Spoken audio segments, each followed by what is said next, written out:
ያልሆነው የውሸትን ትንቢት እንኳን ያወሩ እያወቁ ነው ውሸት እንደሚያወራ እንደሚያጭበረብር በደንብ ያውቁታል የሚደግፉ ሰዎች። እኔ እግዚአብሔር ያኖራል ብዬ ነው አሉኝ መዝሙሮች። አገር ተጨናንቆ ረሃብም ሲነሳ እግዚአብሔር ሰራብታ ያበላል ጨጨብሳ የሚል መዝሙር። እውነተኞች የት ነው ያሉ ብትል እውነተኛ የሆኑ ሰዎች አሁን ጓዳ ነው ያሉት። በእርግጥም በነብይነት ሽፋን ኢትዮጵያ ውስጥ የገንዘብ መሰብሰቡ እንዴት ታያዋለህ? ከዚህ ቀን ጀምሮ ፖስታ ሳንቀበል እናገለግላለን። ልክ ስራዬን ሲጀምር በከፍተኛ ሁኔታ የወገብ ህመም ጀምሮኝ እስከዛሬ ይታመማል። እና እየዋሹ እያየ እዛው ነው እየበሉት እያጠፉ እያየ እዛው የሚሆንበት ከጀርባቸው ሌላ ዓለም አለ። ቸርች ፖለቲክስ በጣም ከባድ።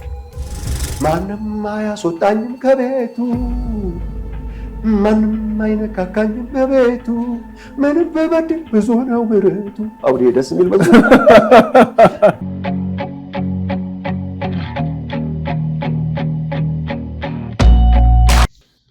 ጤና ይስጥልኝ አድማጭ ተመልካቾቼ፣ በድጋሚ አሁንም የምንገኘው በአሊቲያ ፖድካስት ነው። ከዘማሪ ደረጀ ሙላቱ እንዲሁም ደግሞ ከመጋቢ ደሴ ጋር ነው የሚገኘው። እንግዲህ አሁን የቤተክርስቲያን ፖለቲካ የሚለውን እና ችግሮቻቸው መፍትሄ የሚለው መጽሐፍ ላይ እያወራን ያለ ነው።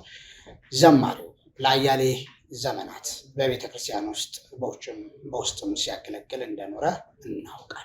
በኢትዮጵያ ውስጥ ተወዳጅ ዘማሪዎቹ ጠንካራ የሆኑ ትውልድ የሚወደው እስከ ዛሬ ድረስ የሚደመጥ በሌላ ጊዜ ይዘንላችሁ በሰፊው እንደምቀርብ እናምናለን። ዛሬ ግን ለትውልድ ሰንቆ እንደ ትንቢት ከ9 ዓመት በፊት ሩቅ ያለውን አይቶ መጽሐፍ ሊጽፍ ያነሳሳውን ጉዳይ በጥልቀት እንዲነግረን እጋብዘዋለሁ። ዘማሪ ደረጀ ይህንን መጽሐፍ እንዴት ልትጽፈውና ልታሳትመው ቻልክ? ምን አሳሰበ? በመጀመሪያ ደረጃ ኤርሚያስ አንድ ነገር ተናግሯል። እኔ ተግዣለሁ፣ ተከልክያለሁ ለመናገር። ስለዚህ ባሮክ የሚባለውን ጻፍ አለው። እግዚአብሔር ወደ መጽሐፎች እንደገባ አሳስቦኛል። ሲያሳስበኝ እግዚአብሔር ፍትሃዊ ነው የሚል አንድ 500 ፔጅ መጽሐፍ አሁንም ያልታተመ አለ። እሱን መጀመሪያ ጻፍኩ። በፍትሃዊነቱ ላይ ነው የጻፍኩት። ሰዎች በችግር ያልፋሉ፣ በድህነት ያልፋሉ፣ አመፀኞች ይሳካቸላቸዋል። ይዳስሳል። ማይዳስስ ፍልስፍናን፣ ፖለቲካን፣ ማንኛውንም ነገር የሚዳስስ መጽሐፍ። እሱን ጻፍኩኝና ከዛ ከዶክተር ሄኖክ ገብረ ሕይወት ጋር አገልጋይ ነው፣ ከሱ ጋር አዋሳ ላይ ስንገናኝ በከርስ ጉዳይ በጣም እናገራለሁ እና እሱም ይናገራል። ስለዚህ ምድሪቱ ላይ የማያቸው ነገሮች ነበሩ፣ ከተሞች ላይ፣ አገሪቱ ላይ ፖለቲካውን የሚመለከት ምናምን ነው ያ መጽሐፍ። እሱም መጽሐፍ ጻፍኩ፣ የትውልድ እንቅፋት ድንጋዮች። ከዛ ከ29 በላይ ለሚደርሱ በወቅቱ ጠቅላይ ሚኒስትር ኃይለ ማርያም ደሳለኝ ለሳቸው በእጃቸው ደርሶኛል መጽሐፉ አመሰግናለሁ ብለው ሲሉኝ ነው የወጣሁት ካሉበት ያረፉበት ቦታ።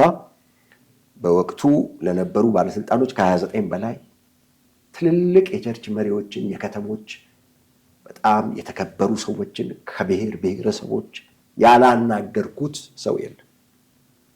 ምድሪቱ ላይ እርግማን እንዳይሰራ በሚል ይቅርታ የተለያየ ነገር ላይ ማለት ነው።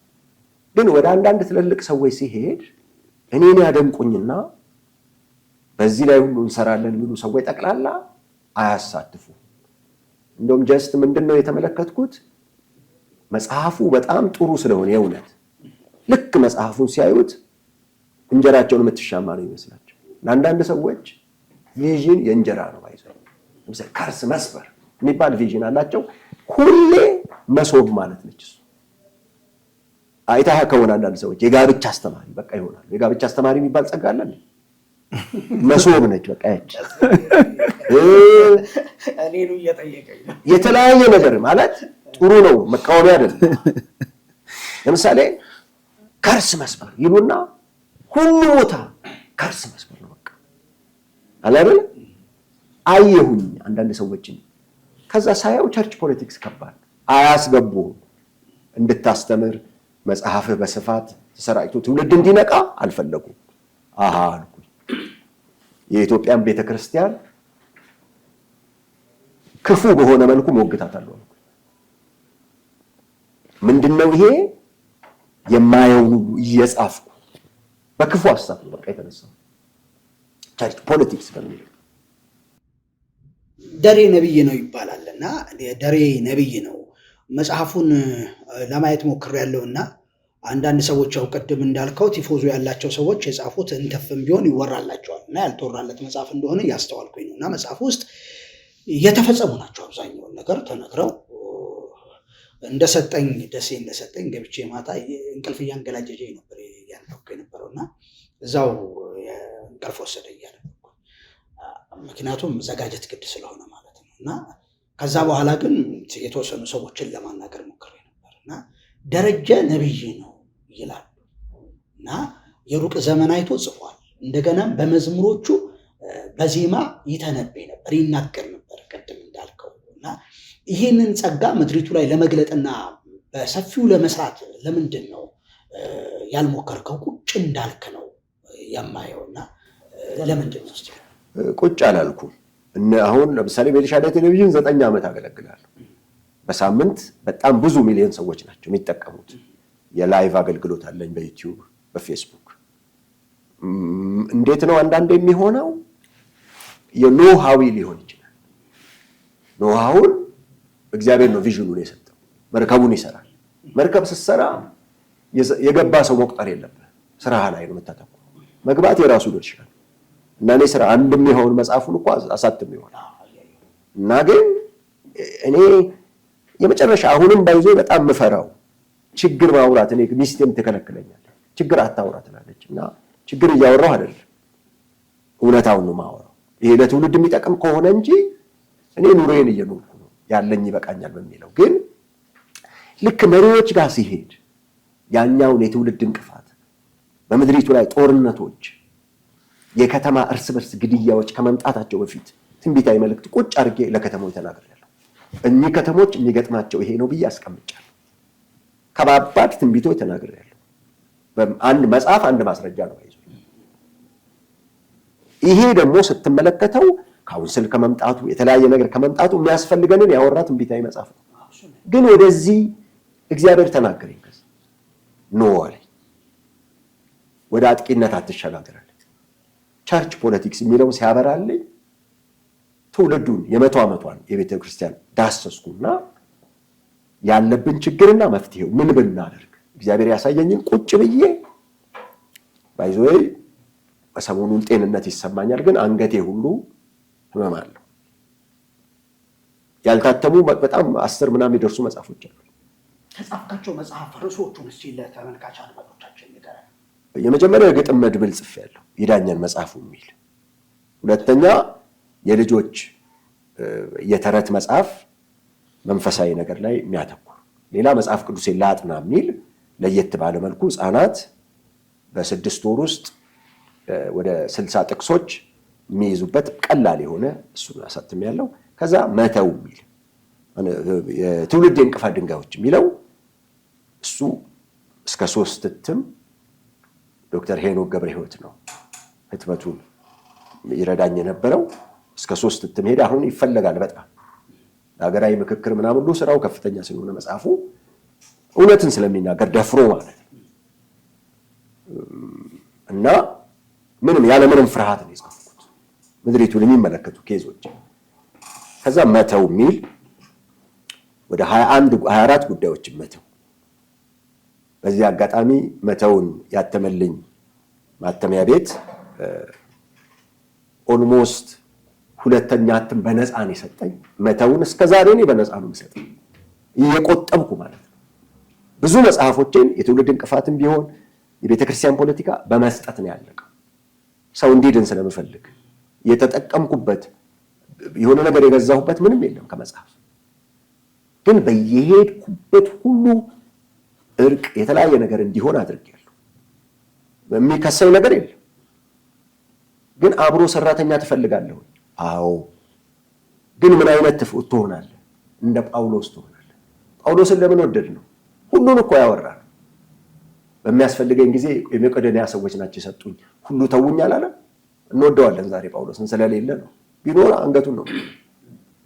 በችግር በምናምን ብሎ ችግሩን አውርቷል፣ ጽፏል። ስለዚህ እኔም በዚህ እውነታ ውስጥ አለው በተከፈተ በር አገለግላለሁ አለሁ። ደሬ በዚህ በ183 ገጽ ላይ እና እንዲሁም ደግሞ ከላይ በ133 ላይ እንዲህ ብለሃል። በበላይነት ለመሆን ራሳቸውን እንደ ጣዖት ራሳቸውን ያደርጋሉ የሚልና እንዲሁም ደግሞ በነብይነት ሽፋን ገንዘብ ይሰበስባሉ ብለሃል። ከርዕሳችን ቶፒካችን ጋር ነው ስለሚሄድ ነው። ምን ብሏል መጋቢ ሲናገር? በጸጋ ስጦታ ስለተገለጠባቸው ትንቢት ሊሆን ይችላል፣ አጋንንት ማውጣት ሊሆን ይችላል፣ ስለተገለጠባቸው ባለራዕይና መስራች የሚል ስያሜ ይዘው ጠቅሰዋል መጽሐፉ ውስጥ። በተለይ በጣም ነው የተብራራው መጽሐፉ። ለብዙ ሰዎች ሊጠቅም ይችላል ድጋሚ ሊታተም የሚል ሙሉ ልብ አለኝ። እንደውም አሁን ከዛ የበለጠ ብዙ ነገር ውስጥ ጨምሯል ብዬ አስባለሁ። እና ይህ መጽሐፍ እንደገና የሚሰራበት ሁኔታ ስፖንሰሮችም እግዚአብሔር ሰጥቶ ሊሆን ይችላል፣ አንተ ሚንካሙ ኖሮ ሊሆን ይችላል። ብቻ የሚሰራበትን ነገር አንዱ ተጠቃሚ እኔ ነኝ። እና መጋቢ እንዳለው የጸጋ ስጦታ መገለጡን አይተው እና የህዝብ ያንን ነገር መቀበሉን ትክክለኛ ሜሴጆች ወይም ደግሞ አደራረግ መታየቱን አይተው ራሳቸውን ባለራዕይ፣ አገልጋይ፣ መስራች የሚል ስያሜ ሰጥተው ይወጣሉ። እና ይህንን ነገር ነክተዋል። በእርግጥም በነብይነት ሽፋን ኢትዮጵያ ውስጥ የገንዘብ መሰብሰቡ እንዴት ታየዋለህ? የተገለጠ ጉዳይ ነው። እንግዲህ ከ9 ዓመት በፊት ምናምን በጣም ከዛ አስቀድሞ የመጀመሪያ መዝሙሬን ሳወጣ በነብይ ስም ነጋዴ ቁጥር 3 ቁጥር 4 ባርካቸው የሚለውን ከ14 ዓመት በፊት በነብይ ስም ነጋዴ ለመብላት ይታየኛል ባይ መጋቢ ሳይሆን ለማትረፍ ጎጆ የሚቀልስ ለንዋይ ድግስን ሁሉ የሚያሞቅ አመፅን የማይቃወም ዋጋ መክፈልን አይወድም ወርሶታል የጥቅም አረም ይላል መዝሙሩ። አንዱ የነብይነት አንዱ በመጽሐፍ ቅዱስ ውስጥ እንዳየነው ገንዘብ ተኮር አካሄድን አብሮ ይሄዳል። ከብሉይ ኪዳን ብትሄድ ወደ እግዚአብሔር ሰዎች ሲሄዱ ሰዎች ገንዘብ ይዘው ነው የሚሄዱ። ስጦታ ወደ እግዚአብሔር ሰዎች ሲሄዱ ባይብል አይከለክልም ለእግዚአብሔር ሰዎች ስጦታ መስጠት። ማለት ሰዎች ሲደሰቱ እንኳን መልካም ይሆናል እኮ። የእግዚአብሔርን ሰዎች እኮ ማገልገል እኮ ትባረካለህ። የእግዚአብሔር ሰው የሚያስፈልገውን ቢያገኝ ቤት ቢኖረው መኪና ቢኖረው ምንም ስለምንም ነገር ባይጨነቅ የተሻለ ያገለግላል። ግን ነብይ አካባቢ መጽሐፉ ላይ በጣም ጠቅሼዋለሁ። ቅድም ፓስተር እንደውም ስለ ህዝብ ሲያወራ ይቀጥላል ሐሳቡን። በጣም ጥሩ ሐሳብ ነው፣ ይቀጥላል። እንደውም ለማስታወስም ለዛ ጋር ለምሳሌ ህዝብ የመጨረሻ ህዝቤ ይላል እንዲህ አይነት ነገር ይወዳሉ ተብሎ ተጽፏል። ትንቢት የውሸት ማለት ነው። አንድ ጊዜ በጣም ሀብታም ሴት ቀለበት መንገድ ቤቷን አፍርሱታል የንግዱ። አንድ አገልጋይ መጥቶ እንደዚህ ቦታ ያለውን ቤትሽን ገና እዛ ስፍራ ንግድሽን ባርካለሁ ሲል ፈርሷል፣ አልሰማም። ከዛ ካለቀ በኋላ ሰዎች ፕሮግራሙ እንዴት የፈረሰ ቤት ላይ ትንቢት ሲናገር ዝም ትይዋለሽ ሲሏት ይሁን እኔ ደስ ይለኛል አለች። ማለት ህዝቡ በጣም ስለሚያምን ማለት ነው። ይሄ ነብይ እኮ ይሄ የወደፊት የመስማት ፍላጎት ጥንቆላ ጋር የተያያዘ ባይዞ በጣም ታሸንፍበታለህ። ከዚህ የተነሳ ሰዎች በጣም ሲደሰቱ አንድ ነብይ የሆነ በሙሉ ወንጌል አገልጋይ የተሾመ አንዱ ነብይን ጥያቄ ጠየቁት። ለምንድን ነው ግን ሰው ገንዘብ የሚሰጠው ለነብይ ስለው አንድ ሰው በጣም የሚገርም ሚስጥር ሲገልጥ አለ እኔ ራሱ ስጠው አለኝ ብሎ አስቆኛል። ግን ባይብል አስቀምጦታል በአዲስ ኪዳን የበለዓም ስፒሪት ይለዋል። እርገምልኝ እሰጥሃለሁ ጀስት ሟርት ይለዋል ባይብል የሐሰት ትንቢት ሟርት። ሰው አሁን ይጨነቃል። ሲጨነቅ የእግዚአብሔር ሰዎች ጋር ሲሄድ እነዚህ የእግዚአብሔር ሰው የሚባሉ ደግሞ በእኛ ዘመን ያሉት አብዛኞቹ ኦልሬዲ ከፍለህ ነው፣ ለእግዚአብሔር ሰው ሰግደህ ነው፣ ፓፓዬ ብለህ ነው። መሪዎች ጋር በትመጣ ለምሳሌ ያስፈራሩ። ከዚሁ ካላገባህ ትቀሰፋለህ። መሪህን በሱ በቀደደብልህ ቦይ ካልሄድክ እርግማን ያገኘሃል። ነቢይ ነኝ የሚሉ ሰዎችን የሚጠናወተው አንዱ መንፈስ የእርግማን መንፈስ ነው። ባይዞ በጣም አስቀምጬዋለሁ። የተለያየ የረጋሚነት አብሮ ይሄዳል። ቶሎ በቃ አላረን እኔ እግዚአብሔር ሰው ኮንክ እሳት ይብላ የሚለውን በብዛት ስለሚያነቡት ወይም መላጣ ሲባል ድብ እንዳወጣው ከዛ ነው መሰለኝ አስፈራሪ ናቸው። ባይዞ አዲስ የተከፈቱት ግን ብቻ አይደለም ማሰብ ያለብን። የቀደመችው መጽሐፌ ላይ ጻፍኩት የቀደመችውን የ100 ዓመቷን የዳሰሰው ይሄ መጽሐፍ። የ100 ዓመቷ ቸርች ነጸብራቁ ይሄው ነጸብራቁ ይሄው። እንደገና ቸርች ላይ አንተ ሐቀኛ አገልጋይ ከሆንክ እውነተኛ ነብይ ከሆንክ ይሄ መጽሐፍ ባይዘው ነብያዊ ነው፣ ትንቢታዊ ነው። ተፈጽሟል ትንቢቱ ኦልሬዲ። ግን የመጨረሻ ስቃይህን ነው የምትበላው። እኔ ሰዎች በጣም ትንቢት አካባቢ ላይ ፓስተር ደሱ አሁን እንዲቀጥል ፈልጋለሁ። ለምን ያቆማት ቦታ ላይ እንዲቀጥል ያው እሱ ተመሳሳይ እሱ አፉል አሁን ቅድም ካወራው ባይዘው መረጋገጫ እሱ ጋም ስለሆነ አሁን እውነትን ሰው ህዝቡ ለምንድን ነው ማይፈልገው? እውነትን ሪሊ ሰው ይፈልጋል ወይ ብዬ እውነት ሰዎች ጥሩ እውነት እንዲናገሩ ይፈልጋል። እውነተኛ ትንቢት እንዲያወሩ ይፈልጋል። ትክክለኛ የሚፈጸም ትንቢት እንዲነገር ይፈልጋል። ሰው ደግሞ በካራክተር በባህሪ ጥሩ ሰው እንዲሆን መልካም ሰው እንዲሆን ይፈልጋል። ግን እውነተኛውን ሰው እቺን ለመኖርና ለመፈጸም ቃሉን በትክክለኛ ለማቅረብ የሚፈልገውን ሰው ይፈልጋል ወይ ይደገፋል ወይ ብዬ ጥናት አድርጌያለሁ። በፍጹም አያረጉትም። ኢትዮጵያዊ ሰው ለሲተት የተጋለጠው አንዱ መንገድ እሱ ነው። እሱን ላሳይ።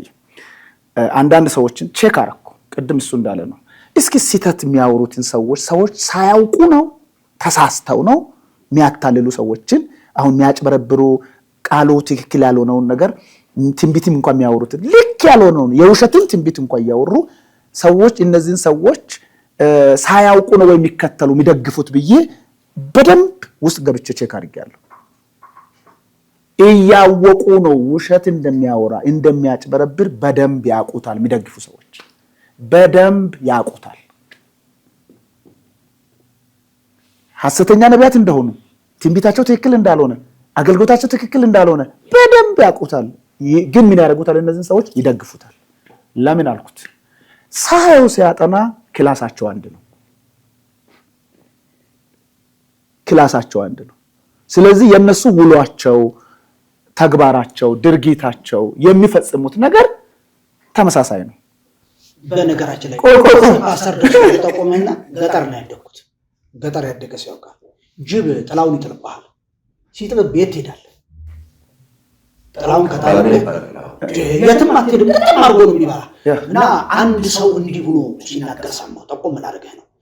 ምዕመኑ አጠቃላይ በእነዚህ በሐሰት አሰራር ያሉ አገልጋዮች ጥላ ተጥሎበታል እና እየዋሹ እያየ እዛው ነው እየበሉት እያጠፉ እያየ እዛው የሚሆንበት ከጀርባቸው ሌላ ዓለም አለ። ሁለቱም እሱ አንዱ መንፈስ አሰራር ነው። መንፈስ አሰራር ያሳውራቸዋል። ግን እነሱም ደግሞ ያሉበትን መውጣት ስለማይፈልጉ መወቀስ ስለማይፈልጉ እውነተኛውን ሰው ህይወት ሲትመጣ ህይወቱ ይኮንናል። የሚያረጋው አገልግሎት ይኮንናል። የሚያስተምራቸው ትምህርት ይኮንናል። ከዚህ የተነሳ ይሄኛውስ ተመሳሳይ ክላስ ስለሆነ ያሉበት ከዚህ የተነሳ እነሱን ሲደግፍ አብሮ ሲኖር እሱ እየሰበከ ሲዋሽ እየተነበየ ያፏጫል። እሱ መድረክ ላይ እየዋሸ ነው፣ ይሄኛውን ገበያ ላይ እየዋሸ ነው። ስለዚህ አንድ ዓለም ነው። ስለዚህ በዚህ ተመሳሳይ ዓለም ላይ ስላሉበት አብረው እየተደጋገፉ ይኖራሉ። እውነተኛ ትክክለኛ የሚኖር ሰውስ እየተደቆሰ ዋጋ እየከፈለ መስዋዕት እየከፈለ የሚለብሳውንና የሚበላውን አጥቶ ቤቱና ልጆቹ በስቃይ ይኖራል። ከዚህ ለመውጣት አገልጋይ ምን ይሆናል? ያይና ከዚህ በኋላ ምን ያደርጋል? በቃ አሁን የጌታም ነገር እውነቱም ይቀመጥ፣ የጌታም ነገር ይቀመጥ፣ ሰዎቹን መጠቀም የሚችለው ሳስመስለው ነው ብሎ ራሱ የማስመሰልን ካራክተር መማር ይጀምራል። ከማር ጋር ከአገልጋይ ጋር የማስመሰልን የማጭበርበርን ካራክተር ይማራል። ጥሪ ያለው አይደለ? ጥሩን አስበልጦ ለምን አይደለም? ለምን አይረባውም? ለምን አይሞትም? ለምን ጥሩን ያስበልጣል? እዚህ ጋር አጠገብላ የሚደግፍ ካልበላ ቸርች የሚለው አሁን የሚያድግበትን መኪና የሚያገኝበትን ቤት ክትፎ ምንድነው ቁርጥ የሚጋበዝበት ያለስታሃ ስለደረጀ ሰሞኑን አንዳንድ ነገር እሰማ ነበርና ሊያዘ እዚህ ጋር እሰማ ነበርና መኪናና ፎቅ ቤት ገንብተሃል አንተ ትንቢትም እንደምትናገር መጽሐፍህንም አይቼዋለሁኝ፣ አንዳንድ ነገሮችም ሰምቻለሁ። ለምሳሌ ከመዝሙር አንዱ ትንቢት ነው። ሰማዋለሁ በፊት ጀምሮ ነቢያት ላይ ከ14 ዓመት በፊት ቅድም እንዳልከው ትንቢት ተናግረሃል በዜማ ያ ነገር ተፈጽሞ ታይቷል እና አያዋጣም ብለህ ወደ ማግበስበስ ገብተህ ነበር ካልገባ ሌሎቹ ካልገባ እሱ ካልገባ ሌሎቹ ለምን ስላልገባም ነው እኮ በክራይ ቤት የሚኖረው ስለዚህ እነሱ ለምን ምርጫቸው አላደረጉም እሱ ነው አሁን ምርጫቸው ለመሆን ምን መሆን አለበት በአገልጋዮች ቲም መመስረት አለበት የአገልጋይ የራሱ ቲም አለ ቲም ታደራጃለህ ቲም ከሌለ ብቸኛ ትሆናለህ ብቸኛ ስትሆን አሁን ምን እየሆንክ ነው እየደከምክ ቤት ውስጥ ያለውን ኑሮህን ለማሸነፍ ብለህ ስትጣጣር ምን ትሆናለህ የደከምክ መንፈስ የሌለ ያንተ የምትናገረው ነገር አይደመጥም የስተተኛው ግን ትልቁ አጃቢ ስላለ ብዙ ነገር ስላለ አንተም ከምትናገረው ይልቅ ያ ልክ ያልሆነ ሰው የሚናገረው ነገር በሰዎች ዘንድ ታዋቂ ነው ተፈላጊ ነው ከዚህ የተነሳ ለዚህ ነው ብዙ ሁለተኛ ሌላኛ ከባዱን ነገር ሌላ ደግሞ ላሳይ ቅድም አንድ ነገር እውነተኞች የት ነው ያሉ ብትል እውነተኛ የሆኑ ሰዎች አሁን ጓዳ ነው ያሉት ብዙዎች እንጂ ወጥተው ሚዲያም ራሱ ልክ እንዳይሆን እንዲወድቅ ምክንያት ራሱ እውነተኛ የሆኑ ሰዎችም አንዱ ሰለባ ናቸው ለምን እውነትን መናገር አይፈልጉም ለምን ሲም ሲለም እነሱ ደግሞ ሲም ይጠብቃሉ ደሱ አንድ ነገር ልንገርና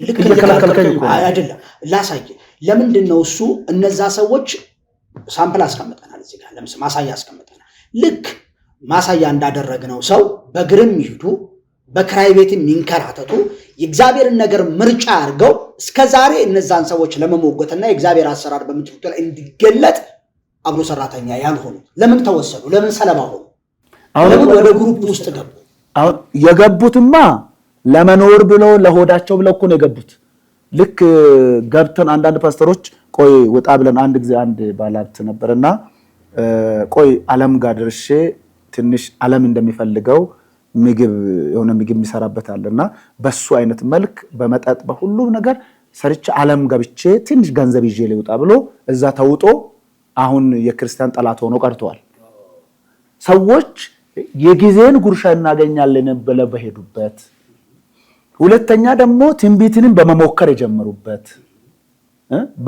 የጀመሩበት መዋሸትንም በመሞከር ሲጀምሩ ሰዎች ይቀበላሉ አንድ ጊዜ አንድ መኪና ውስጥ ከኋላ ያንዱ ነብይ አገልጋይ ከኋላ ነበርና እሱ እየነዳ ያለ ግምት ይጀምራል ኦኬ እዚህ ውስጥ አስቴር የምትባል ማን ነው ከአስቴር ጋር ማን ነው ይላል ግምት ነው የሚጀምረው የለመደውን ነገር ለመሞከር ማለት ነው ስትሞክር ከተሳካልህ ትሄዳለህ ካልተሳካልህ እንደምንም እየተቀያየርክ የሆነ ሰዓት ላይ ግን ይሳካልሃል ምኑ ዝናው ይሳካልሃል ገንዘቡን ታገኘዋለህ ክርስቶስ አለ ወይ የለም እውነቱ ግን አለ ወይ የለም እውነት እስከሌለ ድረስ የተወሰነ ጊዜ ይቆያል ቅድም እንዳለው ነው ባይዘው እርግማንን ከርስን ነው ተሸክመን ቤት ምንገባው ለልጆች ለትውልድ ከርስ ነው ይዘን ምንገባው በጣም እሱ አደገኛ ነው እኔ ግን ቅድም ላውራ መንገድ ላይ ከለከልከው እኔ እውነተኛ የሆኑ ሰዎች አሁን አሉ ኢትዮጵያ ውስጥ የሉም ወይ በደም ቤተክርስቲያን ውስጥ የሉም አሉ በጣም የተካኑ ጌታን የሚወዱ የሚያለቅሱ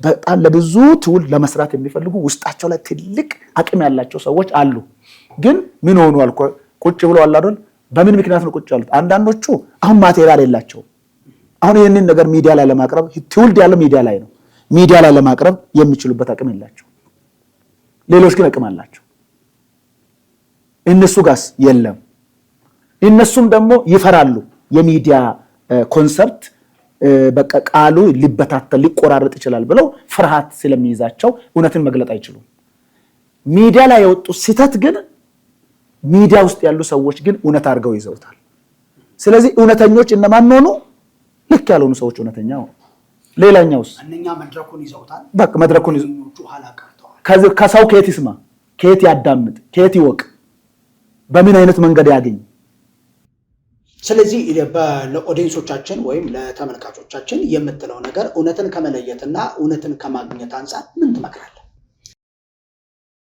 እኔ የሚመክረው በጣም በሚገርም ሁኔታ ስለዚህ ጉዳይ ሰዎች የመጀመሪያው አሁን እኔ የተቀበልኩት የዳንኩት ጌታ ማን ነው ምንድነው የተቀበልኩት እሱ ደግሞ የሚፈልገው ምንድነው የሚፈልገው ጌታ ጠርቶ ባለቤቱ ጠርቶ እሱ የማይፈልገውን ህይወት እየኖርኩ የጌታ መሆን አልችልም። ስለዚህ ለጌታ የሚገባውን ምላሽ መስጠት መቻል ነው። ስለዚህ ሁለተኛ እውነትን ለመረዳት ለማወቅ መጣር ነው። ይችላል አንድ ቃል ለመናገር ሆሴ መጽሐፍ ላይ እንደሚል ቃል አለ።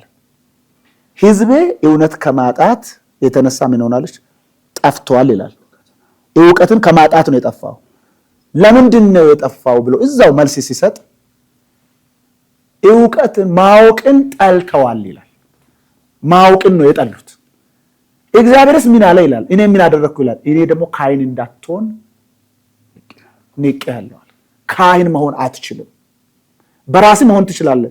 በራስህ ካህን ነኝ ብለህ መናገር ትችላለህ፣ ግን ካህን እንዳትሆን አድርጌሃለሁ፣ ንቄሃለሁ አለ። የሚገርመው ደግሞ ሌላ ይሄን ለምንድን ነው እውቀትን የጠላኸው? እውቀትን ለማወቅ መረጋጋት ያቃትህ ለምንድን ነው ብሎ እዛው ክፍል መረጃ ይሰጥሃል። ከዛ ይሄድና ህግን ስለሚረሱ ነው። ስለዚህ ይረሱታል። ጉዳዩ ሲመጣ፣ ምቾት ሲመጣ፣ ነገረ ዓለሙ ሲስተካከል፣ የሚፈልጉት ሲያገኙ ህግ ይረሳሉ ማለት ነው።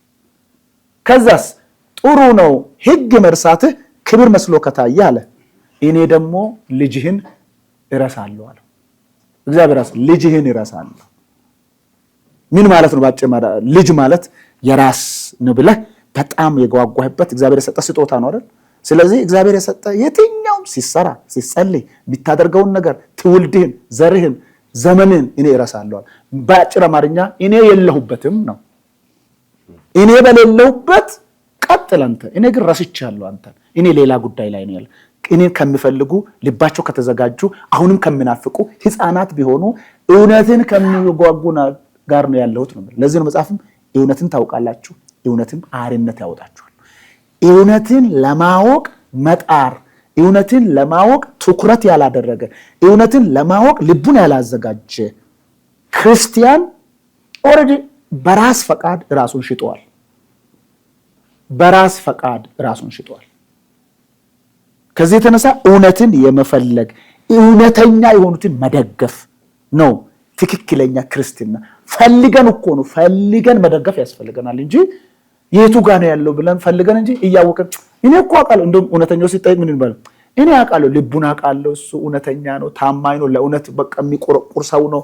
እሺ ከዛ ቤት ይሄዳል። ለሌላኛውስ በጣም ብዙ ጉዳዮችን እየደገፈ የሚያስፈልገውን አጠገብ ላይ ሄዶ እሱ ከሚያውቀው በላይ ሄዶ ዝርግፍ አድርጎ ሰጥቶ ሰውየውን በተሻለ አቅም የስህተት ተልእኮ እንዲፈጽም በተሻለ አቅም እንዲፈጽም ያደርገዋል። ለእውነተኛስ ጌታ ይባርክ አንተ እኮ ጥሩ ሰው ነህ እንዳንተ በቃ ምናምን ብለው የአፍ ቃል ምስጋና ሰጥቶ ዞር ይላል። መቅረብ ራሱ አይፈልግም። ስለዚህ እውነተኞችን መደገፍ ያስፈልገናል። ያኔ ነው እውነት ማበብ የሚችለው፣ እውነት መገለጥ የሚችለው። እውነት ዛሬም አለ፣ ዛሬም መገለጥ ይችላል። ደሬ እንግዲህ ፓስተር እንዳለ ያለው ነው ሰምተናል። እና እስቲ አንተ ነኝ አሁን እንደውም ቀዳሚ የሚሆኑበት መስራች የሚሆኑበት ራሳቸው ወጥተው የበላይ የሚሆኑበትን ተቋም የሚገነቡበትን ጉዳይ ግልጽ አድርገህ አስቀምጠዋል። የምናየው ደግሞ ጋድ የምናየው ነገር ነው። ከዚህ አንጻር ማህበረሰቡ ወይም ቅዱሳን እንዴት ከዚህ አሰራር መዳን ይችላሉ? ምክንያቱም በሌላ ጊዜ ይዘን የምንመጣው ሀሳብ ይኖረናል እና እንዴት ነው መለየት የሚችሉት? እስቲ እንግዲህ በዚህ መጽሐፍ ውስጥ ሁሉም ነገር መፍትሄ አለው። ባይዞ የቤተ ክርስቲያን ፖለቲካ ችግሮችና መፍትሄያቸው የሚለውን ያስቀምጡት። አንዳንዱ ጉዳይ ላንድንበት ይሆናል። ለምን መጽሐፍ ቅዱስ የሚነግረን ነገር አለ። ለምሳሌ ሰምተው እንዳይፈወሱ ልባቸውን አደንድን ይላል። አንዳንድ ሰዎች ርቀት ስለሄዱ ሰዎቹን መመለስ አንችልም። ኦልሬዲ በፍርድ ውስጥ ያሉ ሰዎች ይኖራሉ። በዛ ስሜት ማስበው ነገር አለ። ሌላው ህዝብ ነው። ለምሳሌ እኮ የሳተ አይመለስም ወይ ብሎ እግዚአብሔር ጠይቋል። ብዙ ሰዎች ይህን ቃል ሲጠቅሱት እንዴት መሰለኝ የሚጠቅሱት? የሳተም ሰው እድል አለው ምን ችግር አለው ብሎ ነው የሚጠቅሱት። እግዚአብሔር ግን የሳተ እየጠበቅኩት እኮ ነው አይመለስም ወይ? እናንተ ግን ንስሐም አልገባችሁም እምቢ ብላችኋል ይላል። ቀጥሎ እየጠበቋችሁ ነበር። ሰው ከለመደው ነገር መውጣት አለበት። ህዝባችን ወደ ቀልቡ መመለስ አለበት። ሐዋርያው ጳውሎስ አንደኛ ቆሮንቶስና ሁለተኛ ቆሮንቶስን ጽፎ በመልእክቱ ተጋድሎ ማለት ነው ህዝቡን ከበላተኞች እጅ ያወጣበት መልእክት ነው። ለምን? እሱ ነው የመሰረታት ያችን ቤተክርስቲያን፣ ግን ከጫወታ ውጭ አውጥተውታል። ሌቦች ናቸው፣ በገንዘብ ጉዳይ የሚረቡ ናቸው፣ በጣም የብርሃን መልአክ የሚመስሉ ናቸው እንዳነበብ ነው። ከዛ መጣና አስፍሬዋለሁ በመጽሐፉ ላይ አገልጋዮች ጠቅላላ ይላል ምንም አይደለም፣ ምንም ነን፣ ደሞዝ የሚከፈለን ነን ይላል። ቤተክርስቲያን እንድትፈወስ አገልጋዮች ምን መሆን አለብን? ቦታችን መያዝ አለብን። አንተም እኔም እሱም ሌሎችም ምንም ነን። ነብይ ብትሆን የአንድ ሐኪም ቤት የላብራቶሪ ሰራተኛ ማለት ነው። ሽንት ተሰጥቶ ኢንፌክሽን አየህ ማለት በመሳሪያው በአይንህ አይደለም ያየው። ዛሬ እኮ አንድ ነብይ እኮ ስም ጠርቶ እኮ ይደንሳል ልክ ራሱ እንዳገኘ። ግን የትኛውም ላብራቶሪ ቴክኒሻን ሽንት ሰጥተኸው ኢንፌክሽን ስላየ ሲደንስ አይተታቃል። ዶክተሩ መርፌ ይወጋል፣ አነስቴዥያ የሚሰጠው እዛ ጋር ያደርጋል፣ ጥበቃ የሚባለው አለ። ይሄ ሁሉ ምንድነው? ሰራተኛ። ለምሳሌ ስለ አካልም ሲያወራ አሁን አይን ያያል፣ አይን ግን አይበላም። ይሄ ይበላል። የምናፍርባቸው ብልቶች አሉ ይላል፣ የተደበቁ አሉ። በምንም የመደበቅ ዘመን አበቃ ብለህ ብትገልጣቸው እፍረት የሚሆንባቸው ግን እጥፍ እናለብሳቸዋለን። አንዳንድ ሰው መውጣቱ ሁሉ የለበትም። አንዳንድ ሰው አደባባይ ከውስጥ ሆኖ ካልወጣ ሁሉም ሰው በቃ ሁሉም ተናጋሪ አይሆንም። በብልት እንደዛ ያስቀምጠዋል አይሆንም። ገባህ? ብትገልጠው አንዳንዱ ማለት ነው። እና ቤተክርስቲያን የቸርች ፖለቲክስ መፈወስ አለበት። አስተዳደር ጥበብ የሚባለው ክፉ ብሔረተኝነት አለ ቸርች ውስጥ። ከጳውሎስ ጀርባ በርናባስ እንዳለው አሁን ቸርች እኮ እነ ጳውሎስ ጋር ብትመለከት ለምሳሌ አንዳንድ የመጽሐፍ ቅዱስ አዋቂዎች ጴጥሮስ አይሁድ የሆኑትን ሁሉ መውሰድ ፈልጓል ይላሉ ከቆሮንቶስ ቤተክርስቲያን። አጵሎስ አለ፣ በጣም ተናጋሪ ነው። አሁን ኦራተር ሰዎች አላየ በጣም ነው በመናገር ትውልዱን። ለምሳሌ አንተ ስትዘምር ሁሉ እኮ ባይዘው እግዚአብሔርን ካልፈራ ለትውልድ ትዘምራለህ። ማንም አያስወጣኝም ከቤቱ፣ ማንም አይነካካኝም በቤቱ፣ ምንም በበድል ብዙ ነው ምሕረቱ። አውዴ ደስ የሚል መዝሙር ግን ሐዋርያ ጳውሎስ የአባትህን ሚስት ይዘምርልሃል። ጳውሎስ ደግሞ የአባትህን ሚስት ካገባ አስወጣሃለሁ፣ ለሰይጣን እሰጥሃለሁ። ቤተክርስቲያን ማለት የምታባርርበት ሁሉ አለው። ፖለቲክሱ ግን ምን ያደርጋል? ማንም አያስወጣኝም ግሩፕ አለ ባይዘው። ፖለቲክሱ እዚህ ላይ ያስቀምጨዋለሁ። በጣም ማለት እንግዲህ እንነካካው አናቅም እንጂ እኔ ትውልዱን በስንት ከፍየዋለሁ መሰለህ? በ4 ምናምን ከፍየዋለሁ። ይሄ ትንንሹ ከ12 ዓመት እስከ 13፣ ከዛ ወጣቱን ከፍየዋለሁ። ወጣት አለ፣ ከዛ ተተኪ አለ፣ ተተኪዎች። ይሄ ደግሞ አሁን ወደ ጌታ ለመሄድ 5 ዓመት 2 ዓመት የቀራቸው ማለት ሰዎች አሁን ይሄዳሉ። ባይዞ በቅርብ ጊዜ ባዮሎጂካል ትጋፈጣለህ ሁሉ። አሁን ተተኪው ቦታ ለመያዝ ያለውን ይሄን መጽሐፍ ታነበው ይገባል። ይሄው እንዲህ እንደ ሯጭ እንዲህ ሲዘጋጅ ተተኪ ቦታውን ለመያዝ አለ አይደለ? ሽማግሌው ከሞተ ገለዋለሁ አላለ ያዕቆብ? ሊሄን ሁሉ ገባ ሽማግሌው። አሁን እኔ አንድ መዝሙር ዘምሬያለሁ። ሽማግሌው አይሞት በህይወት ይኖርልን ይጠቅመናልና እድሜ ይርዘምልን። ሽማግሌው ከሞተ ይቆጨናል፣ ወንድማችን ራሱ ይገለናል ቢል መዝሙር አለ። ያዕቆብ ከሞት እገለዋለሁ አለ፣ ይሞት ብቻ አለ። ለቅሶ ደርሷል አለ። ቸርች ፖለቲክስ በጣም ከባድ ነው። አስፍሬዋለሁ እዚህ ላይ። አይተኩም አባቶች ለምሳሌ እስከ እርጅና ዳዊትን አይተህ ከሆነ በግድ በሚስቱ በኩል ያወረዱት። ሁለት ወንድማማቾች ይከታከታሉ እዛ ሰለሞንና አዶንያ ማነው እንትና አዶንያስ ለመንገስ ማለት ነው፣ ቦታውን ለመያዝ ዋናውን ቦታ ለመያዝ ሁለቱ እዛ ይከታከታሉ። አባትየው አርጅቷል፣ አይወርድም። እንደምንም ደጋግፈው ፑልፒት ላይ እንደሚያስቀምጡት አንዳንድ ሰዎች እኮ ትልልቅ አባቶቻችን እናከብራለን። እኔ በመንፈስ ሲሆን እድሜ 100 ነው እላለሁ። ማንንም አባት አከብራለሁ፣ በጣም መብትም የለኝም ለመናቅ። ግን አባቶቻችን ተተኪ ከማሳየት ይልቅ ቀብር ነው የሚገላግለን። በክብር አይለቁ፣ ተተኪ አያሳዩም። አይተህ ከሆነ አስፈራዋለሁ እዚህ አሁን እንደውም ከትላንት ወዲያ ሳይ ነበርና በህብረቱም አካባቢ ላይ ያሉ መሪዎች እንደ የአብያተ ክርስቲያናትም ላይ እንዲሁም ካውንስሉ ላይ ያሉ ሰዎች ወጣቶች አሉ፣ የተሻሉ ነገር ያላቸው ሰዎችም አሉ፣ በትምህርትም በመንፈሳዊ ነገር የተሻለ ነገር ግን ረጅም ዓመት ወንበር ይዘው የተቀመጡ መጦሪያቸው የሚመስል ሰዎች አሉ። አሁን እንትኑ ይሆናሉ ይታክታሉ፣ ባይዘ የመታከተ ማለት አይሆኑም፣ ይረሳሉ። አሁን አንዳንድ ሰው አለ እኮ በጣም በአገልግሎት ላይ ያሉ ግን 5-8 ነው የምትተዋወቀው። ኮንፈረንስ አብረን ልታገለግል ሄደ ጠዋት ተዋውቆ ከሰዓት አንተ ማነህ የሚልህ ሰው ፍርድ ቤትም እኮ ለምስክርነት ከ65 ዓመት በላይ አይቀበል። አዎ፣ ስለዚህ አስቀምጫለሁ። ባይዘ ቸርች ፖለቲክስ ያው የዳዊት ፖለቲክስ እስከ በቃ ነብዩ ሁሉ ፈራው እኮ ሄዶ ለመንገር በሚስቱ በኩል ያው ጳውሎስ ማን ነው ያዕቆብ ትዝ ካለ ጨጨብሳ ነገር ስታበላው እኔ ጨጨብሳ ስለምወድ ነው አልባረከም፣ የሌለ ሰው ባረከ። አሁን አባቶቻችን ራሱ ቸርች ፖለቲክስ አንዴ ካበላሃቸው ጋቢ ኮት ሲሸልማቸው የሌለ ሰው ይሾማል ነብይ አድርገው፣ ቼክስ ሰጣቸው ይባርካሉ። ተገኝተው ይባርካሉ። በጣም ከባድ ነው።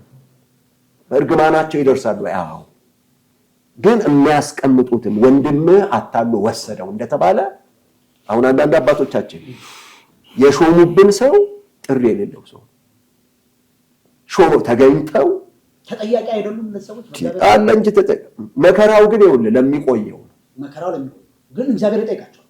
አዎ፣ ተተኪው ራሱ ማለት ነው። አፈርድሜ ጸለየ እኮ እስራኤል እኮ እንትና ሞቶ ሰለሞን ሲሞት አልጮኸም። ተተኪው ምን አለ? ባለንጋ ነው ገበብ የአባቴ ወገብ ትወፍራለች። አሁን ተተኪዎቹ ራሱ የባሰ በላተኛ ከሆኑብን ቸርች ፖለቲክስ በጣም ከባድ ነው። ለዛ ነው የጻፍኩት ይሄንን የተነሳሁበት መንፈስ ራሱ ይሄን ለመጻፍ ይገርማል። የትውልድ እንቅፋት ድንጋዮች የሚል በጣም እሱ ከ10 ዓመት በላይ ነው። ስለ ምድሪቱ ላይ አሁን የተከሰቱ ነገር ትንቢታዊ ግልጽ የሆነ ነገር አስቀምጫለሁ። በነገራችን እዚህ ጋር መልሰሃል ወደ ጻፍክበት ሪዝን ትናገራለህና እንግዲህ አባቶች በቅርብ ጊዜ ከኦዲየንስ ወይም ከክርስቲያኑ ማህበረሰብ የምሰማው ድምፅ ነበር። ብዙ የምሰማቸው ነገሮች ነበሩና ስህተት ብለናቸው አንዳንድ ቸርቾች ፕላን ተደርገው አደራረጋቸው አሰራራቸው እንደ እግዚአብሔር ቃል አይደለም ብሎ ስህተት ከተወገዙ በኋላ አንዳንድ አባቶች ቦታው ላይ ተገኝተው ዋናዎች የፊት ወንበር ላይ ሲቀመጡ እነዛ ሰዎች ወዲያው መኪና ተዋጥቶ ሲገዛላቸው ቤት ሲገዛላቸው እንደገናም ደግሞ የአኗኗሯቸው ነገር ሲለወጥ ታያለና ከዚህ አንጻር ማህበረሰቡ ምን ይላል? አማኝ ማህበረሰብ ይኸው ከፊት ለፊት ወንበር ሄዶ ተቀምጧል፣ መኪናም ተገዝቶለታል፣ ትክክለኛ አድርጎ ተቀብሏቸዋል የሚባል ነገር አለ እና እንደው ሰውን ባላፍር እንዳለ እግዚአብሔርን ባልፈራ እንዳለው ሰውዬ ማለት ነው። እንደው ትንሽ ከህሊና አንጻር ያለመጸጸታቸው ምክንያት ምንድን ነው? ሁለተኛውስ እግዚአብሔርስ በቤተ ክርስቲያን እንዳለ አያውቁም ወይንስ እንዳልከው እርጅናው መጃጀቱ ይዟቸው?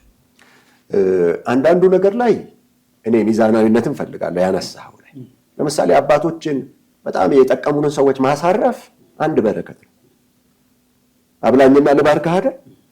ማብላትህም በረከት ያመጣል። በቃ አብልተህ ትባረካለህ። ይሄ መጽሐፍ ቅዱሳዊ ነው። ችግር የለውም። ኢየሱስ እንኳን እኮ ለሞቴ ነው ሽቶን ያፈሰሰችው አለ። በቃ ለቀብሬ ቀን የመጨረሻ አይደል? አንዳንድ ጊዜ መልካም ይሁን አባቶቻችን ረግመውን ከሚሞቱ በስቃይ ያሳልፉት። ቅድም እንዳለው እኮ ነው የጀግንነት ዘመን እኮ አላቸው እነሱ። ስለዚህ እነዚህን አባቶች ሰውን አሁን ትውልድን ማሳረፍ መንግስት ራሱ ባይዘው ጀግና መንፈሳዊ ሰዎችን ቢያሳርፍ በረከቱ ለሱ። መንግስት ለምን ይጸልያል? እውነተኛ ሰው ያስፈልጋል። ሚዛን ጠባቂ እውነት የሚናገር ሰው ባይዘው አገርን ወደ በረከት ያመጣል። ነቢያቶችሽ ይላል በደልሽን አልገለጡምና ምርኮሽን አላስቀሩም ይላል። ኖ የሚል ሰው ካለ ዳዊት አይተሃል፣ ከፍርድ የሚድነው ከተለያየ ነገር እውነተኛ ነቢያት አጠገቧል። ይሄን ልክ አይደለም ሲሉት ዳዊት ወደ በረከቱ፣ ከእርግማኑ ከቁጣው ወደ በረከቱ። ስለዚህ አባቶች ላይ እሱን ሚዛናዊነቱ።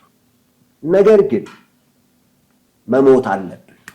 በችግር ከሆነ የምናልፈው ውሉ የሌዋዊ ውል ባይዞ ውሉ ላይ ቤት ይሰጣል፣ መኪና ትንበሸበሻለህ፣ ጥሬ ስጋ ስትበላ ትኖራለህ የሚል ውል የለው። አፈርድሜ ትበላለህም ነው ውሉ። የሌዋውያን እድል ፈንታ ይልና ቃርሚያ ከድሆች ጋር ምናምን ይብሉ አይደል የሚለው ብሉይ ኪዳን። ግን ሌዋዊውን ምን ይላል? አዲስ ኪዳን መጥቶ አፉን አትሰር ካለ ህዝቡ ነው አንተን ማብላት ያለበት። የሚያስፈልግህን ቆይ አንዴ ልዝጋውና፣ አዎ ለምሳሌ ሌዋዊውን ማለት ነው እንደሚገባው መጠን መደገፍ አለብህ። ለምን አንዳንድ ጊዜ ውጊያ መቀነስ የምለው ነገር አለ። ለምሳሌ ስለ ቤት ኪራይ እያሰብክ በእምነት እግዚአብሔር ያዘጋጃል ብለህ መሄድ አሁን በጣም በእጆች ልትሰራ ትችላለህ። ማለት ምንም እኔ አሁን 100,000 150,000 በወር በጣም ሲምፕል ነው ለኔ። ጥሬ ግን ይሄ ሰው ባይዞ ደሴን እኔ ራሴ ኢንተርቪው ያደርገዋለሁ። ያልሞከረው ስራ የለም። የሚገርም ሰው ነው። ይሄ መጠየቅ አለበት። እንዴት እግዚአብሔር እንደከለከለው እንደዘጋበት። እኔም በጣም አስገራሚ ስራ ልጀምር፣ ሚስቴ ያለች የሚስቴ እናት ባለችበት ስራውን ልክ የጀመርኩ ቀን ጠረጴዛዬን ምንን ዘግቼ በጣም ብዙ ብር የሚያመጣ ስራ ለመስራት የተቀመጥኩ ቀን አንድ ንግግር ተናገርኩ። ከዚህ ቀን ጀምሮ ፖስታ ሳንቀበል እናገለግላለን ብዬ ልክ ስራዬን ስጀምር በከፍተኛ ሁኔታ የወገብ ህመም ጀምሮኝ እስከዛሬ ይታመማል። ይሄ ለኔ ነው፣ እኔን የጠቆመኝ ዛሬም ድረስ ወደዛች ልሄድ ስል የሚይዘኝን አላል። ጥሪ ማለት ጊዜህን፣ ህይወትህን፣ ስምህን፣ እንጀራህን፣ ምላስህን፣ የሚጣፍጥህን፣ የምትወደውን ስምህን የማይቀማህ ነገር የለም ጥሪ። ለምን ያልቀማነውን መል እየመለስን በጣም ተጫዋቾች ምርጥ ሰዎች ሆነን ሳለ የማያውቁኝ ይላል እኮ በከንቱ የሚጠሉኝ ከፀጉሬ ቁጥር በዙ የሚለው ሁሉ ነው። ስለዚህ ሌዋውያን ይሄ ነው። ግን አባቶቻችን ደግሞ ባይጠለፉ በቃ በሰላም ቢሞቱ፣ በሰላም መሞት በሰላም ማለት መተዋላ ረጅም ዘመን ምን ያደርግልሃል? ከአቦርታ እግዚአብሔር ይሰጣል። እኔ እግዚአብሔር ያኖራል ብዬ ነው ማምነው። አሉኝ መዝሙሮች አገር ተጨናንቆ ረሃብም ሲነሳ እግዚአብሔር ሰራብታ ያበላል ጨጨብሳ የሚል መዝሙር አለ። ኤልሳ በጣም ትንቢት ተናግሮ ምድር ሁሉ ስትጨነቅ እዛች ሴት ጋር ዘይትና ዱቄት ነበር፣ ጨጨብሳ ነው። ያው በፊት ጥሬ ስጋ ያበላው ነበር፣ ለይህም ለጤንነትም ጥሩ ስላልሆነ ስጋም ጥሬም ስጋ አይደለም። እኛ ቤት ብትመጣውን ሐቀኛ የዘመርኩ መዝሙር አለ። እቅዴን የሰሙ ይደናገረው፣ ወጪዬን ያጠኑ ግራ ይጋባሉ፣ ለተቀማጭ ያህል ስንት አለ ይላሉ ይላል መዝሙሩ። ኢየሱስን ስቀበል እግዚአብሔር የሰጠኝ እመን እንጂ አትፍራ የሚባል ቼክ አለ። ቼክ ነው የእግዚአብሔር ቃል። በቃ እኛ ቤት ዛሬ ምንም አይኖርም፣ ነገ ይሰጣል።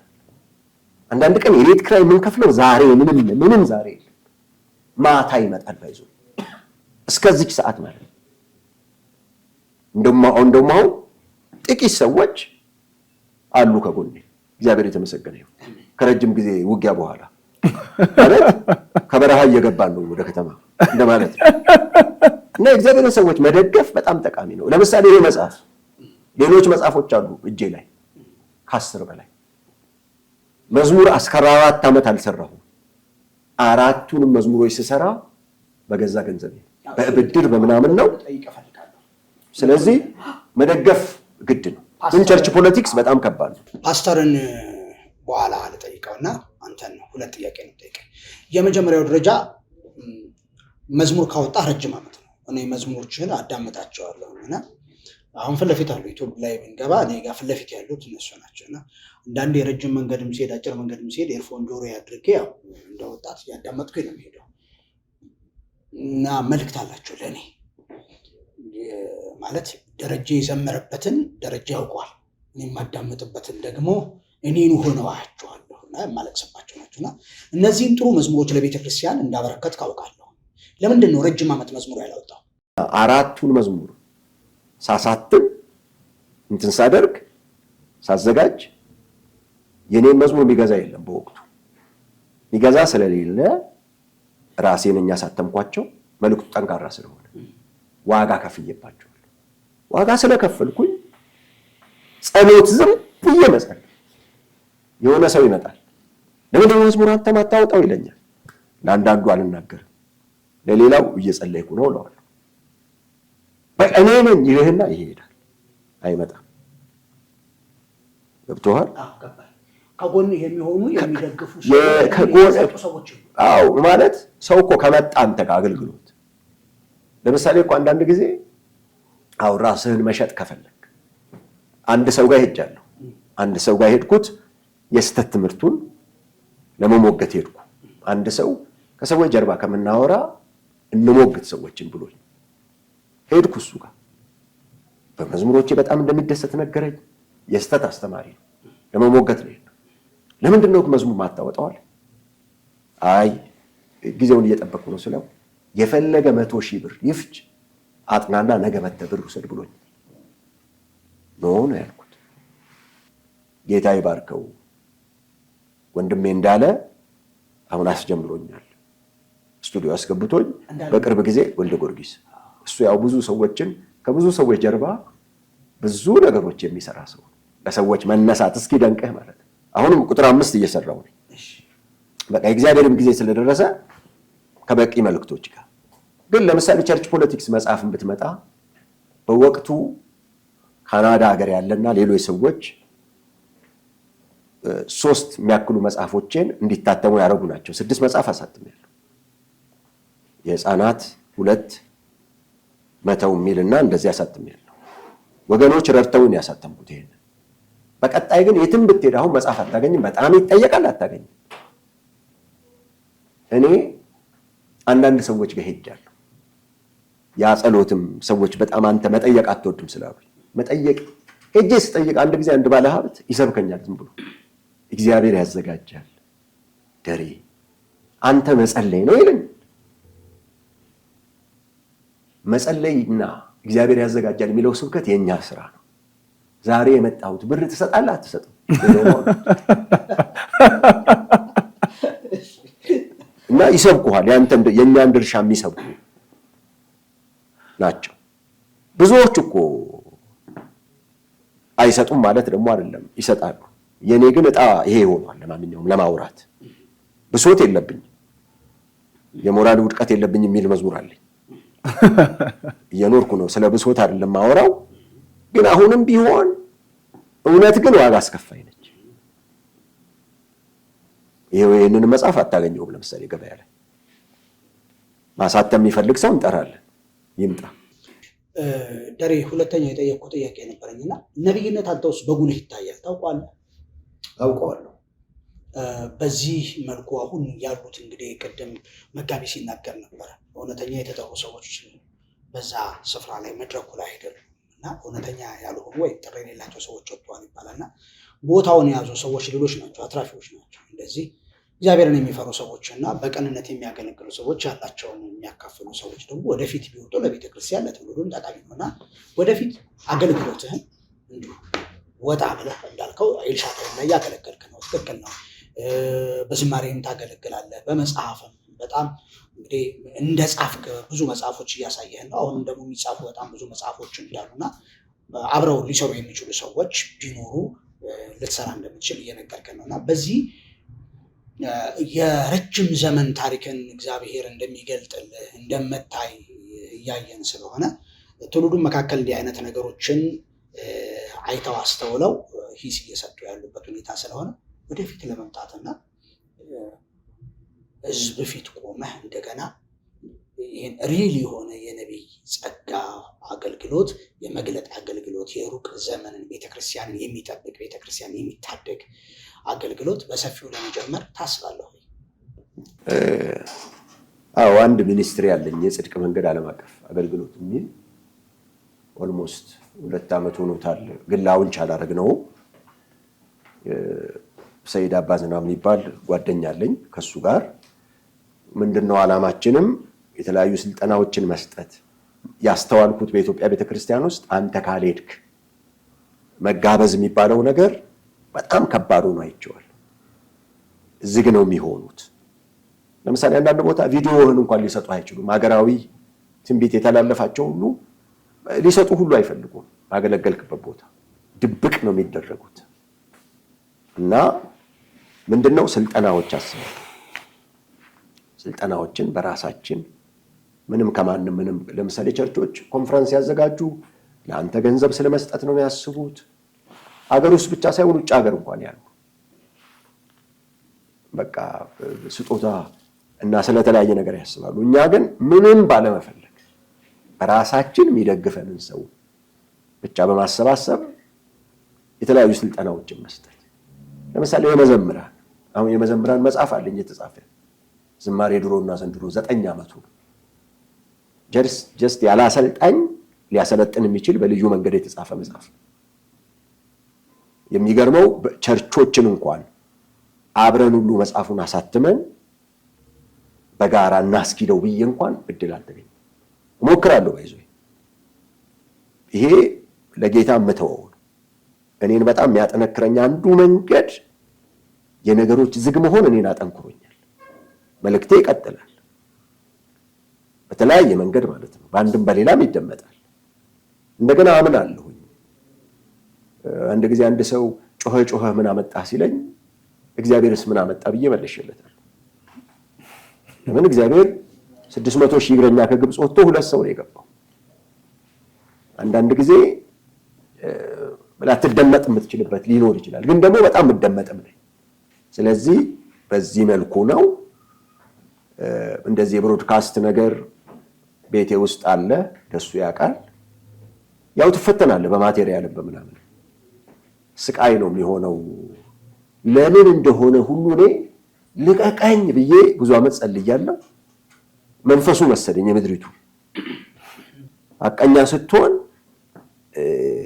የማይደግፍ የሆነ ጋንጩራል።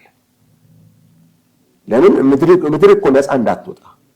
ይሄ ግን በነቢያት ሁሉ ላይ የተከሰተ ነው። በመሰረቱ ደግሞ እንደ ሚክያስ ማለት ነው 400 ከጨፈሩ በግድ ነው ተፈልገህ የምትመጣው። እኔ አሁን ጠንካራና የሆነ ነገር ሲሆን ይደውሉልኝ። ስለዚህ እኔን እሳት ፊት የሚያጋፍጥ ሲሆን ይደውሉልኛል። ግን ለተመልካች አድማጮቻችን ከደረጀ ሙላቱ ጋር አብረን መስራት እንፈልጋለን። ደረጀ ሙላቱ ያስከውን የመጽሐፍ ስራህን ቀጥልበት። ያልታተሙ መጽሐፎች ይታተሙ፣ ያልተሰሩ ዝማሬዎች ይውጡ። በስልጠናም በትምህርትም በስብከትም ወጣ ከጎንህ ነን የሚሉ ሰዎች ከመጡ ትቀበላለህ ማለት ነው። በደስታ አመሰግናለሁ። ፓስተር ወደ አንተ ልመለስ። ደስ እኔንም አረሳኝ እኮ ዝም ያልኩት እኮ የሆነ ነገር ውስጥ ከተተኝ። ለዛ ነው ማላየውን እያሳየኝ ስለመጣ ያየሁኝ ነው። እና መሸማንተም እንዳያውቃለሁ ከደሬ ይናገር ከነበረው አንጻር ያየህ ካለው አንጻር ደሬንም ማህበረሰቡንም ቤተክርስቲያንንም አሁን እንደ ቤተክርስቲያን መጋቢ ምን የምትለዋለህ? ባይዘወይ እንደ ደሬ አይነት ሰዎች አሁን ደሬን እኔ በቅርበት ስለማውቅ ሰዎች የሚሉት ደሬና በቅርበት የምታገኘው ደሬ አንድ አይደለም፣ ሁለት ነው ማለት። ሰዎች ደሬን የሚያስቡት ይፈራሉ። ገና ያው ደሬ ስትባል ሰዎች ይፈራሉ ማለት ነው። ለምንድን ነው የሚፈሩት ብዬ ዝም ብዬ ሳየው ያው መድረክ ላይ አንዳንድ ጊዜ ጠንካራ ቃሎችን ይናገራል ወይ ሊሳደብ ይችላል የሚል የስድብ ቃል ተናግሯል ወይ አልተናገረም የሚለው ራሱ ሌላ ቢሆንም እንደዚህ አይነት ጠንካራ ምናምን ሰዎች ይፈሩዋል። እሱን ሲትቀርብ ያለው ደሬና ሰዎች የሚያስቡት ደሬ ግን በጣም ሰማይና ምድር አይገናኙም። ደሬ በጣም የቅርብ ወዳጄ ነው። እኛ ጋር አሁን መጥቶ አስተምሮ በጣም ረጅም ጊዜ አስተምሮ ሰብኮ ዘምሮ ያውቃል፣ ያስተምራል። ጊዜው ሰጥቼ ሰፊ ሰዓት እንደውም 1 ወር 2 ወር ምናምን ተከታታይ ትምህርቶች ሁሉ ይሰጥ ነበር። የሚገርም ትምህርት እና ሲያስተምር እያዋዛ እያሳቀ በጣም በሚገርም ሁኔታ ነው የሚያስተምረው። እኔ የተለየ ስድብ ሰምቼው አላውቅም። ደሬ ይገስጻል ይላሉ፣ ይዘልፋል፣ ይገስጻል። እሱ ነው ይዘልፋል። አሁን እሱ ነው ስድቡን አሁን የሚገስጸውን ወደ ዘለፋ የተመለሱ እንደሚል እሱ ያረጋል ይላል። ዘለፋውን አሁን ታዲያ ዘለፋው ማለት እግዚአብሔር ሲቆጣ ማለት ካልማይቆጣ ከሆነ የነብይነት አገልግሎትም ትክክለኛ አይደለም። የሚያስተምረውም ትምህርት በዛ መልክ ነው። ሰዎች ያሉበትን እውነት እሷውን ሁሉ ጊዜ እኔ በትክክል እስካሁን ድረስ ባየሁበት በጣም ይሄ ቀጥተኛውን መንገድ ይዞ ራሱን ሌላ ነገር ጋር ሳያቀላቅል በትክክለኛው መንገድ ራሱን ለመግለጥ እዛው እውነቱን ሰዎች እንዲኖሩ እንዲያውቁ ለማድረግ ነው የሚጥረው።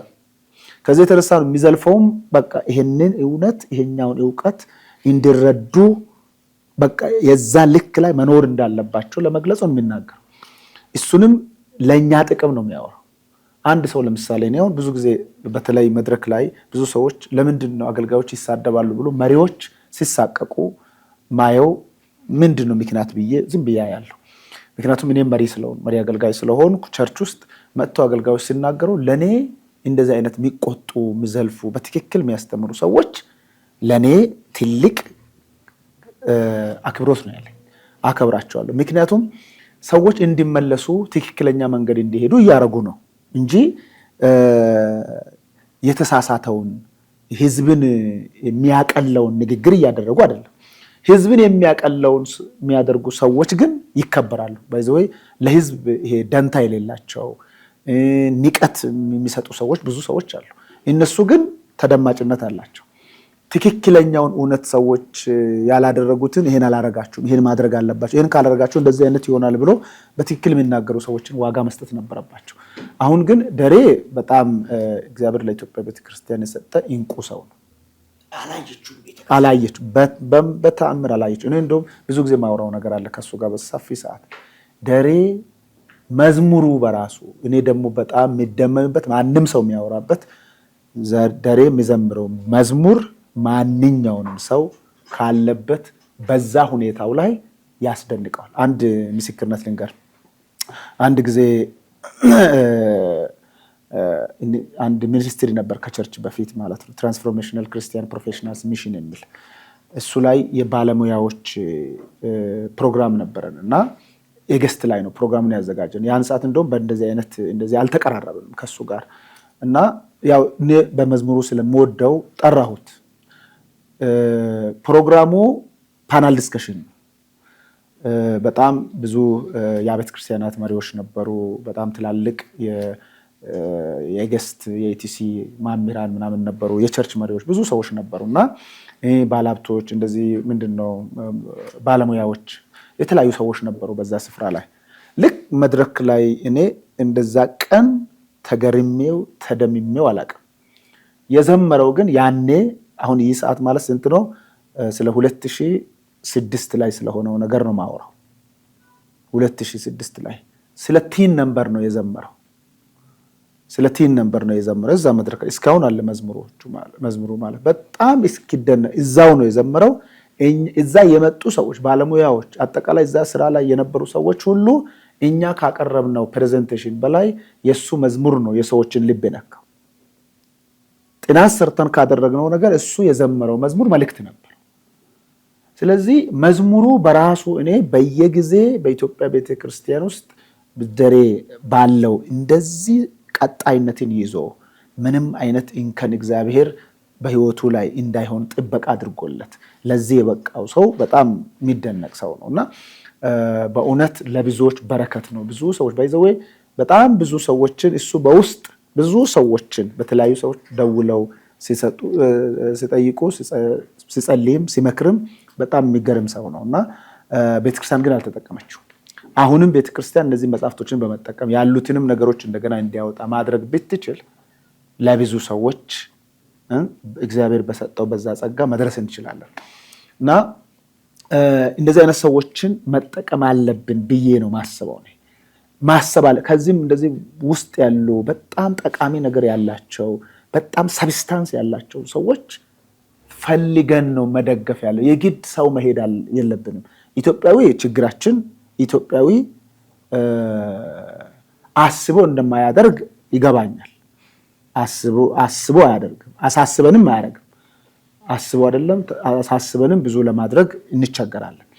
ግን የግድ በትንቢት መልክ ተሸውዶ በቃ ትንቢት ተሰጥቶ ቆይ እግዚአብሔር እንዲህ ይላል ባንተ ምናምን ተብሎ በትንቢት መልክ ገንዘብ እንዲሰጥ መደረግ የለበትም። በቃ ለወንጌል ከሆነ አስቦ አንድ ሰው ለዚህ ለእግዚአብሔር መንግስት ጉዳይ ከጎን ቆማለሁ ብሎ መደገፍ ያለበት።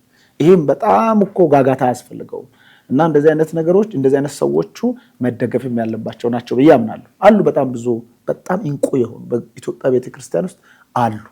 ግን ብዙ ነገር እንደዚህ ጋርዶ ሸፍኖ የያዛቸው ማለት ነው።